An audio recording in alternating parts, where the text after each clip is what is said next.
Hello everyone. Today, we delve into the world of the manhwa existence, where a mysterious creature has existed throughout humanity's billions of years of history. It is not immortal, rather, each time it dies, this creature reincarnates into another form while retaining its previous memories intact.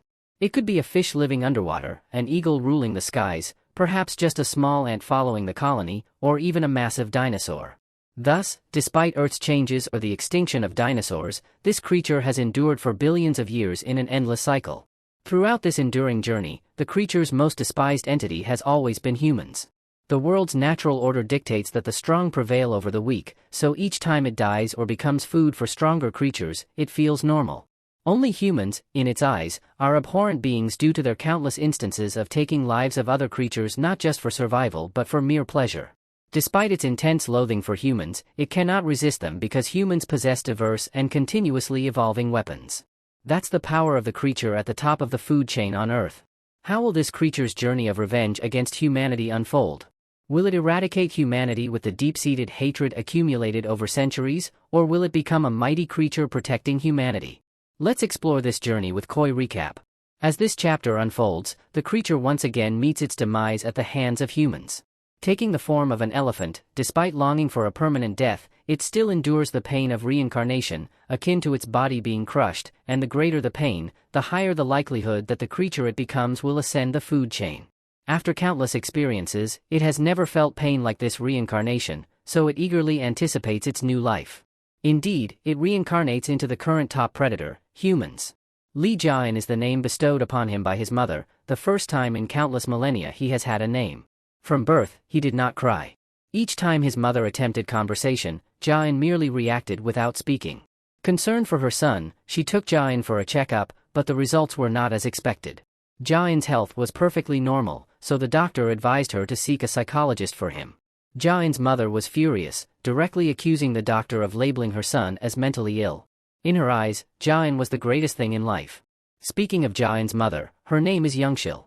According to Jian's assessment, Youngshil is ignorant and arrogant. She lost her family in a battle and lost her husband once again to war. To Youngshil, this world is too harsh and cruel. Nevertheless, she still has a child to nurture and care for. She often carries Jian on her back while selling vegetables at the market. Being by Youngshil's side for so long, although Jian harbors a deep hatred for humans and still doesn't understand the love his mother sends to him. However, through Youngshil's actions and words, he feels warmth and doesn't despise her at all.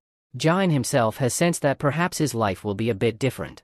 In the darkness of night, far from Jian's home, a group of people is chasing a criminal when they come across Jian standing on a tall pole. They don't understand how a kid could climb up there.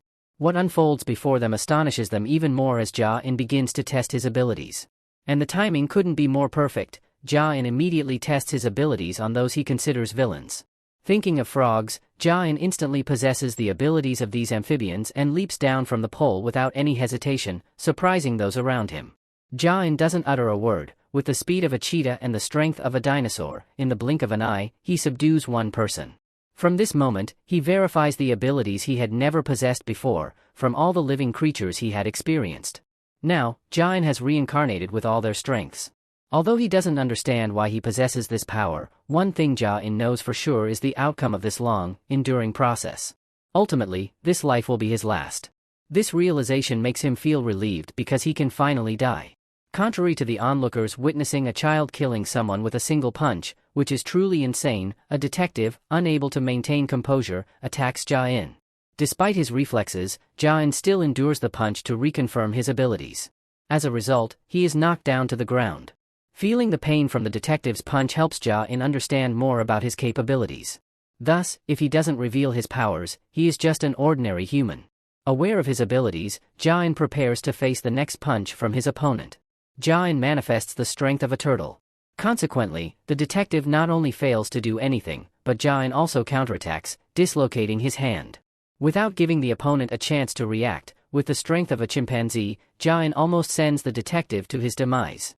Unfortunately, at this moment, Jian is shot unexpectedly, unable to react to demonstrate his defensive capabilities. Jian's human body is pierced by the bullet, his vision dims, and he quickly collapses. Thinking he had committed murder, the criminal flees in fear. The detectives, unsure of what to do, leave Jian behind and depart. As dawn breaks, there is no one around Ja-in, and it seems unlikely that he will survive with a bullet penetrating his organs. However, with the instinct of a jellyfish, his wounds miraculously heal.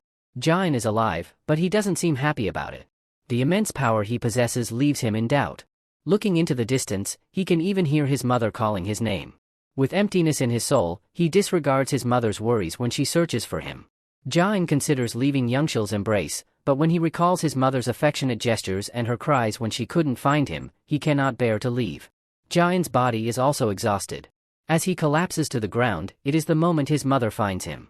Upon seeing Ja-in, his mother rushes over, embracing him tightly while crying. This sacred maternal love warms Ja-in's long-dulled heart. For the first time since his birth, Ja-in finally says, "I love you, Mom."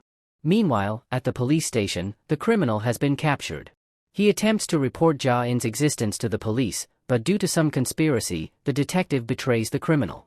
Believing that the criminal is merely fabricating stories to mitigate his crimes, the information about Ja-in's abilities remains undisclosed. For Ja-in, after the events of that day, every time he goes out, his mother tightly holds his hand.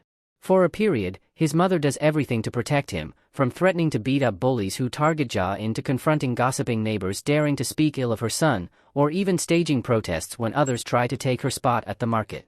Youngshil continuously fights against the world to protect her beloved son. As time passes, Ja-in begins to adapt to the human body and way of life. He longs to stay by Youngshil's side for as long as possible. But with his extraordinary entity, being with a normal human could pose a danger to his mother's life. And the worst scenario unfolds. The only person aware of Ja-in's abilities returns upon seeing Ja-in still alive. He is overjoyed that he can once again experience the thrill of hunting down the monster that almost killed him years ago. Finally, what had to happen has happened. On the day his mother fell ill, Ja-in lied to her that he was going to school but actually went to the market to sell apples he had picked. The tragedy begins here. An unexpected encounter with the detective this time turns into a catastrophe. He accuses Ja-in of being a spy and arrests him. To protect the peace for his family, Ja-in closes his eyes and lets them handcuff him. Although he cooperates, the detective pushes him to a corner. He tells Ja-in that if he is a spy, then his mother could also be a spy, so he sends people to investigate his sick and weak mother. This makes Ja-in lose his composure. The only thing that keeps him tethered to a human life facing danger is his concern for his mother's safety. Despite being seen as a monster by others in the crowd, Ja-in breaks free from the handcuffs and dashes back at full speed to rescue his vulnerable mother. This is also the detective's purpose. He falsely accuses a 12-year-old boy of being a spy to serve his own agenda. Forcing Ja-in to reveal his true nature, he is delighted. Now, he can begin the hunt he has long awaited. However, it seems the detective has underestimated Ja-in, seeing him as nothing more than a regular monster, without realizing he's facing an all-powerful creature capable of completely eradicating human presence from Earth. Ja-in quickly returned home from the market before the detectives could capture his mother. Unfortunately, Youngshil opened the door and saw a group of strangers trying to take her son away. Despite being sick, she still shouted for neighbors to come help protect Ja-in. However, due to the misunderstanding, the detectives, deceived by their colleague, still believed that Ja-in's mother was a spy. Because of this misconception, they showed no mercy towards her. Faced with Youngshil's fierce resistance, they knocked her down, triggering Ja-in's overwhelming rage. With his superior strength, within a few breaths, the unfortunate detectives met their end under the hands of a 12-year-old boy. Although Ja-in was terrified that his mother would see him as a monster like everyone else, he did something he shouldn't have done to protect her. He couldn't face his mother. But to Youngshil, Ja-in was always her beloved son, no matter what. In the face of the cruel detective's accusations, Youngshil stood up to protect him, even admitting to killing the detectives herself, despite not having the strength to eat properly. The unconditional love and sacrifices of his mother pierced Ja-in's heart with unbearable pain. For the first time in his life, Ja-in cried. He tormented himself with questions of why his mother sacrificed so much just to protect him. All these emotions erupted in Ja-in's heart, yet the humans before him were now the most precious thing in his long, desolate life. Nevertheless, Youngshil's life was in danger. The twisted detective ordered everyone to aim at Ja-in's mother. Ja-in stepped forward to shield her. Confident in his extraordinary strength, he effortlessly blocked all bullets, surprising the detectives. In a frenzy of fear once again, they relentlessly fired at the mother and son. This time, Youngshil couldn't bear to see her son doing everything to protect her. She sacrificed herself to shield Ja-in, knowing that death was inevitable for a normal person like her. She took her last breath beside her son. However, with his extraordinary power, Jia-in briefly connected with his mother. There, she comforted him, he tell her there was no reason for him to live anymore. He wanted to die to be reunited with Youngshil soon, but his mother made him promise. Whatever happens, no matter what he does, he must live. It was Youngshil's final wish. Because of his mother's death, Jia-in believed he could not coexist with humans. His presence was chaos for their world. Jia-in thought there were only two options, either he would be killed or he would have to kill other humans to survive. In accordance with his mother's last wish, he decided to fulfill it by erasing human existence from Earth. However, to spare his mother from witnessing the carnage, Jia-in fled to lure the detectives to the flower field, a place closely associated with his fond memories. Here, he admitted that his existence was something deeply flawed. But humans were no different, as they had destroyed and devastated much of nature. Finally, Jia-in understood why he possessed this power. Perhaps this planet had birthed him to push humanity to the brink of extinction. That was the only answer he could provide for his current strength. After luring the detectives away from his home, Jia-in swiftly punished the morally bankrupt individuals who had taken away his most precious possessions. His power was overwhelming. With a single leap from above, Jia-in charged into the group like a cannonball. In the end, only the ringleader remained alive, barely clinging to life, cursing Jia-in as a monstrous creature. In response, Jia-in mocked the adversary, proclaiming that because he failed to kill him, all humans in this world would suffer his wrath. With that said, Jia-in swiftly ended the detective's life and returned to his mother's side. He simply held his mother in his arms and walked on without stopping. During that journey, all the peaceful moments with his mother flooded back to him. Jia-in's years with his mother were fleeting compared to the millions of years he had lived. But for him, that fleeting moment was everything. Endless love and joy existed only when his mother was there, but now she was dead because of him. No life or death caused Jia-in more pain than this. Nevertheless, he had to continue the path his mother entrusted to him, which was to continue existing indefinitely. He arrived at a strange place where he encountered a hunter.